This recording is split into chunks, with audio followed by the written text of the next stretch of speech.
हर चुनाव में नए समीकरण बनते हैं। अभी भी महंगाई काफ़ी ज़्यादा हो चुकी है, सिलेंडर के दाम भी बढ़ गए हैं।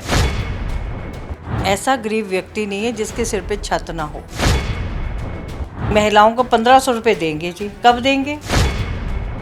हिमाचल के लोग ऐसे प्रलोभनों में नहीं आने वाले। हालत खस्ता है, टीचर नहीं है, डेपुटेशन पे टीचर हैं। मैं विपक्ष के बारे में बहुत ज़्यादा नहीं सोचती। एक विधानसभा क्षेत्र में 3-3 डिग्री को लगे। –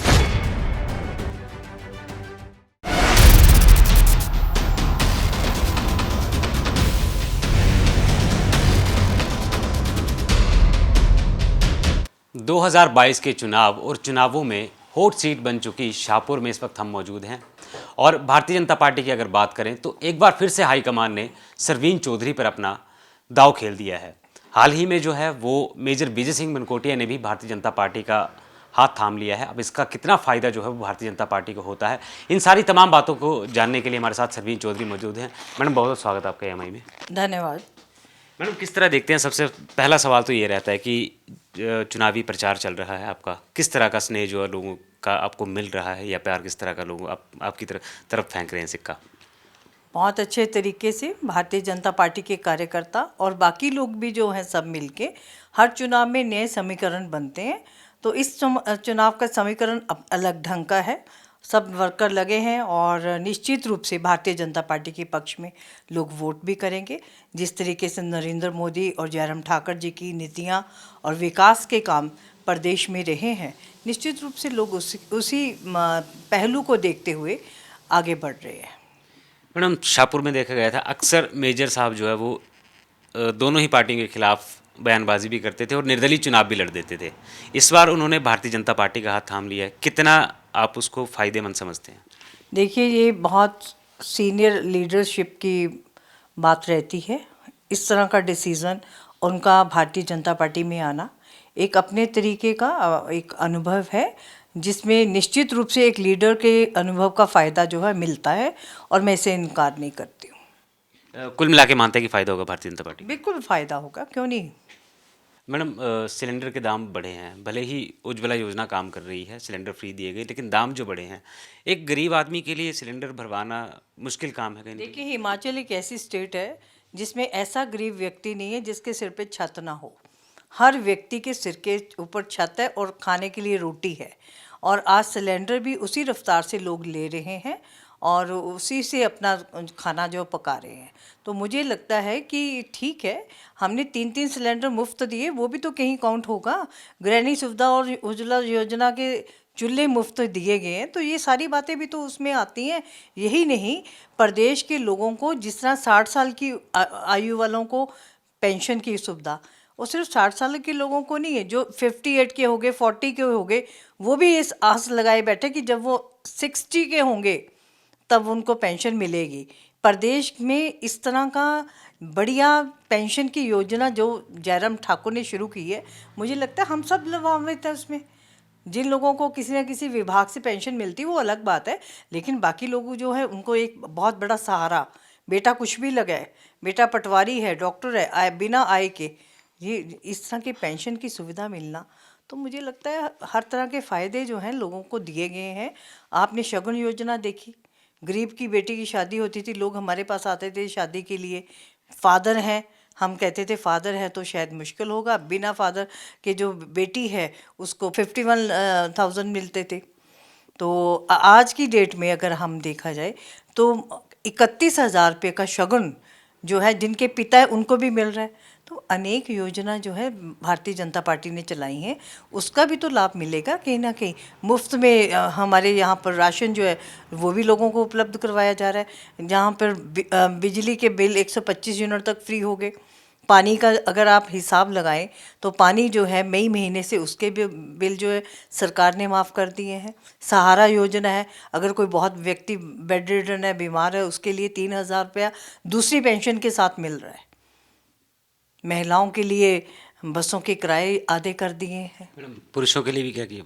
पुरुषों के लिए भी ये जो खाना बनता है ना घर में, वो पुरुष भी खाते हैं।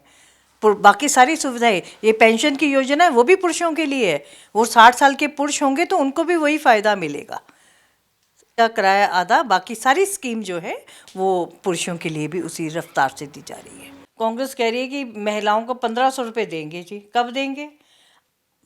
यहाँ पर जो हमारे प्रधानमंत्री हैं वो किसान निधि का 6,000 रुपया एनुअली हर किसी के खाते में डाल रहे हैं। तो वो हमारी भारतीय जनता पार्टी के लोग कहते नहीं है, प्रैक्टिकली जो होता है उसको करके दे रहे हैं। हम सिर्फ हवा में नहीं कह रहे। वो कहते हैं जी हम जीतेंगे तो 1500 रुपये महिलाओं को कहाँ से देंगे?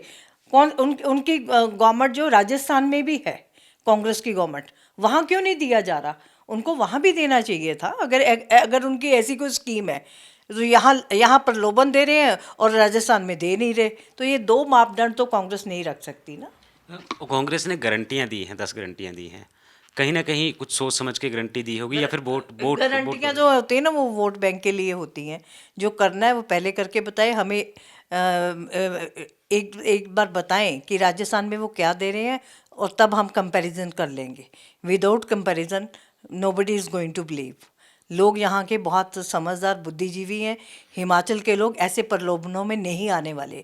अगर उनको किसान निधि मिल रही है, पेंशन की योजना नहीं शुरू की है, शगुन योजना नहीं शुरू की तो की है। अगर मदर टेरेसा योजना में 6,000 किया है, 4,000 से 6,000 तो प्रैक्टिकली करके दिया है। अगर 5100 रुपया जो है विडो को देने की बात कही है वी मैरिज के लिए, तो वो प्रैक्टिकली हुआ है। जो भी हो रहा है वो प्रैक्टिकली हो रहा है। कोई प्रलोभन नहीं दिया जा रहा। ऐसा नहीं कहा जा रहा कि हम ये करेंगे कांग्रेस की तरह। मैडम, शिक्षा और स्वास्थ्य दोनों को आम आदमी पार्टी ने मुद्दा बना दिया है और कई सारे वीडियोस वायरल हुए, स्कूल्स के हुए, हालत खस्ता है, टीचर नहीं है, डेपुटेशन पे टीचर हैं। कहीं ना कहीं मुद्दा था या बनाया गया इसको? देखिए, मुद्दे बनाए भी जाते हैं, इसमें कोई दो राय नहीं। मैं अपने शाहपुर की अगर बात कहूँ, मेरे शाहपुर में स्वास्थ्य सेवाओं में जो मेरा पीएससी था उसको एक टाइम पे मैंने सीएससी किया और उसके बाद सिविल हॉस्पिटल किया। आज शाहपुर में 100 बेड के हॉस्पिटल की सुंदर बिल्डिंग बन रही है। हमारे यहाँ पे पीएससी थी चड़ी में, उसको सीएससी कर दिया।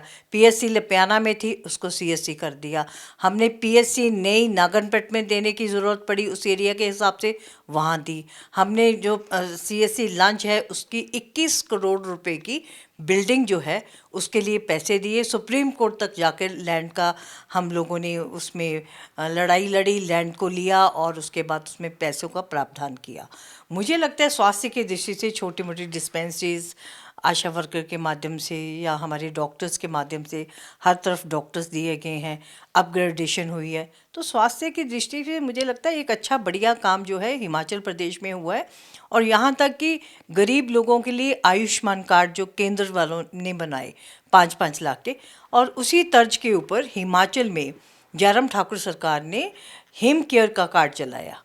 आज गरीब का अगर कहीं इलाज होने की बात है 5-5 लाख रुपए का फ़ायदा लोग ले रहे हैं।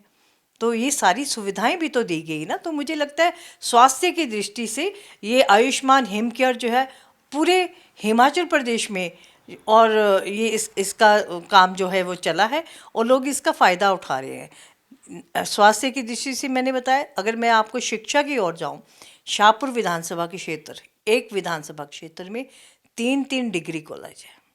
शाहपुर प्रॉपर में है, लांजी में डिग्री कॉलेज है, नया मैंने जो है धारकंडी के रिडकुमार और अब टेम्प्रेरी अभी द्रिणी में शुरू करवाया है। तो मुझे लगता है 3-3 कॉलेजेस और जो सीनियर सेकेंडरी स्कूल्स की हमारे यहाँ कमी नहीं है। जहाँ करेरी में मुझे ज़रूरत थी हाई स्कूल की, हाई स्कूल भी हुआ। करेरी का एक स्कूल जो है करेरी 1 जो है वो सीनियर सेकेंडरी भी है। और साइंस क्लासेस मैंने कॉलेज में भी शुरू करवाई हैं। साइंस क्लासेस मैंने स्कूल्स में जहाँ ज़रूरत पड़ी, और इसके साथ साथ कॉमर्स की क्लासेस जहाँ ज़रूरत पड़ी सारी शुरू कराई। मुझे लगता है शिक्षा के क्षेत्र में काफ़ी अच्छा हुआ। और अभी अभी रिसेंटली जहाँ पर हमारे किसी स्कूल में बाई चांस सिंगल टीचर थे अगर प्राइमरी में, तो उसके लिए भी अभी नए नए टीचर्स के अपॉइंटमेंट भी हुई है। तो ये लगातार चलती प्रक्रिया है जिसमें एम्प्लॉइज़ को कहाँ रखना है, कब रखना है, कितने टाइम के लिए रखना है, ये सरकारें देखती हैं और उसका पूरा प्रावधान करती हैं। तो मुझे लगता है शिक्षा भी एक अच्छी शिक्षा जो है हिमाचल में अच्छे अव्वल नंबर का दर्जा मिला है हम लोगों को पूरे पूरे देश भर में। तो इस बात को दर्शाता है कि हिमाचल शिक्षा के क्षेत्र में काफ़ी आगे है। वहीं दूसरी तरफ विपक्ष आरोप लगाता है कि भाजपा सरकार मात्र जुमलों तक रह जाती है और जीतने के बाद जनता को भूल जाती है। क्या ये बात सही है या गलत है? ये आरोप जो है उनका निराधार है, और कांग्रेस ये करने में काफ़ी सफल रहती है, क्योंकि कांग्रेस ने बहुत सारे कॉलेजेस खोल दिए थे। अगर आपको पिछले चुनावों को याद हो, कई कॉलेज उन्होंने हवा में खोल दी 1-1 लाख रुपए के दे के। तो वो दिन उनको याद करना चाहिए। ये आरोप निराधार है, ये चुनावी आरोप है। वहीं अगर दूसरी ओर देखा जाए तो कांग्रेस अपनी जीत का दावा कर रही है और Bharatiya Janata party mission repeat की बात कर रही है। जी, आखिर दर्शक भी देख रहे हैं, जीतेगा तो जीतेगा कौन? निश्चित रूप से जीतेगा भारतीय जनता पार्टी जीतेगी, क्योंकि भारतीय जनता पार्टी ने लोगों के काम किए हैं, विकास किया है, केंद्र का सहयोग मिला है, जिसमें बहुत बड़े बड़े प्रोजेक्ट केंद्र के भी हिमाचल को मिले हैं। तो निश्चित रूप से हमारी सरकार रिपीट होगी, क्योंकि जनता ये समझती है। ये ठीक है, कभी कभी लोगों को लगता है एंटी इनकम्बेंसी फैक्टर भी थोड़ा आ जाता है, लेकिन सच्चाई को भी जो जानने वाले लोग जो हैं वो भी रहते हैं। तो दोनों तरफ का मिला जुला जो संगम है वो इस बात को दर्शाता है कि प्रदेश में भारतीय जनता पार्टी आपके सामने होगा, वो निश्चित रूप से सत्ता में आएगी। क्या लगता नहीं आपको विपक्ष जो है वो मजबूत होना चाहिए, तभी सरकार कायम रहती है? मैं विपक्ष के बारे में बहुत ज़्यादा नहीं सोचती हूँ। मैं अपने आप में झांक लेती हूँ कि हमें कितना काम कहाँ पे कितना विकास करना चाहिए। विपक्ष कमज़ोर है तो कमज़ोर है, उसमें कोई दो राय नहीं। मैडम, सही बात है कि सरकारें आती हैं जाती हैं। कोरोना काल आया था, बेरोज़गारी बहुत ज़्यादा हो गई। कहीं न कहीं भारतीय जनता पार्टी पर ये आरोप लगता है कि बेरोज़गारी देखिए, दूर नहीं कर कोरोना पाई। कोरोना काल में जो बच्चे बाहर हमारे प्रदेश के बाहर जाके नौकरी करते थे, किसी दुकान पे काम करते थे, उनको मजबूरन वापस आना पड़ा। लेकिन उन्होंने वो बिजनेस उन्होंने लोकल यहाँ आकर भी शुरू किया। उन लोगों ने उसी टर्म के ऊपर छोटे छोटे बिजनेस, और स्पेशली जो मेरा झारखंडी क्षेत्र है, ये पहले सड़क से नहीं जुड़ा होता था। एक समय होता था मुझे पैदल ही जाना पड़ता था, सब लोग पैदल जाते थे। आज पूरा झारखंडी क्षेत्र की हर पंचायत सड़क से जुड़ी है, और वो उसका मुख्य कारण है कि टूरिज़्म जो है उस दृष्टि से आगे बढ़ रहा है। वहाँ विदेश में रहने वाले टूरिस्ट जो हैं वो भी आते हैं, पंजाब में रहने वाले लोग भी आते हैं। होम स्टे का कंसेप्ट है, और लोगों ने घर घर में वो होम स्टे का कंसेप्ट शुरू करके एम्प्लॉयमेंट जो है उन लोगों को, बच्चों को मिली है। और मुझे इस बात का गर्व है कि बोध, रेणी और धानखेड़ी के जितना भी एरिया है, वहाँ पे कुठारना की तरफ होम स्टे का कंसेप्ट लेते हुए बच्चों ने अपनी एम्प्लॉयमेंट जनरेट की है, और उसका फ़ायदा भी उठा रहे हैं।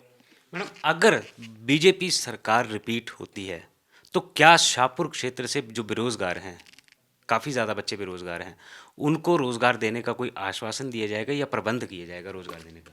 निश्चित रूप से जो बच्चों की जो भी छोटे मोटे जितने भी हमारे इंटरव्यूज़ निकलते हैं, कहीं ना कहीं थोड़ी बहुत मेरिट भी होती है, और मेरिट के आधार पे उसको देखा जाता है, और जो स्कोप हो सकेगा उसको तलाशने की कोशिश हर सरकार करती है। हर सरकार ने हर विभाग में एम्प्लॉयमेंट दी है। इस बार भी चाहे हेल्थ हो, चाहे वेटनरी का हमारा हो, चाहे किसी और भी आईपीएच की अगर बात करें, पीडब्ल्यूडी की बात करें, हर जगह पे एम्प्लॉयमेंट जनरेशन के लिए पोस्टें निकली हैं, और उसका फ़ायदा लोगों ने उठाया है। वहाँ इंडस्ट्री एरिया है, वहाँ पे लोगों ने छोटा मोटा शुरू किया हुआ है। इसको और डेवलप करने की ओर भी ध्यान दिया जा सकता है, उसको कोशिश करेंगे। और प्राइवेट सेक्टर में तो कौन इंडस्ट्रियलिस्ट कितना आएगा, जो प्राइवेट आता है वो बड़ा मेरिट के साथ बंदों को रखता है। गवर्नमेंट वाला तो फिर भी अपना गवर्नमेंट के हिसाब से एम्प्लॉयमेंट देता है, लेकिन प्राइवेट वाले ने तो मेरिट के आधार पे देखनी है, और पूरे घंटे काम लेना है। मैडम, चुनाव आ गए हैं, हिमाचल प्रदेश में इन्वेस्टर मीट हुई थी, उसका क्या निकला? कोई निचोड़ निकला है? कोई इन्वेस्टर ने इन्वेस्ट किया है या कोई बड़ा प्रोजेक्ट यहाँ पर आया है? बिल्कुल। अगर आप सिटी हॉस्पिटल देखें, ये भी एक उसका जीता जाता उदाहरण है हमारे साथ में। सिटी हॉस्पिटल का भी जो एमओयू है उस समय साइन हुआ था, और हॉस्पिटल बन के आए। ऐसे और बहुत सारे प्रोजेक्ट्स हैं जिन्होंने अमली जामा पहना है, और उन्होंने ठीक ढंग के साथ अपनी इंडस्ट्री को लोगों ने इस्टेब्लिश भी किया है। मैडम, अंतिम सवाल मेरा, हर बार एक ही व्यक्ति से मुकाबला होता था आपका, इस बार फिर वही व्यक्ति मैदान में है, इस बार कमज़ोर आंका जाएगा या फिर? ये चुनाव है, चुनाव में चुनाव होने से पहले मैं कुछ नहीं कहती। चुनाव का नतीजा आपके सामने होगा और भाजपा के पक्ष में होगा, ये बात मैं आपसे कह सकती हूँ। तो ये थे हमारे साथ सरवीन चौधरी, जो कि शाहपुर से भाजपा के प्रत्याशी हैं, जिन्होंने बेबाक हमारे सवालों का जवाब भी दिया है और उम्मीद जताई है कि जो नतीजे आएंगे उनका रिजल्ट भी भाजपा के ही पक्ष में होगा। कैमरामैन लव कुमार के साथ मनोज धीमान, AMI न्यूज़, शाहपुर।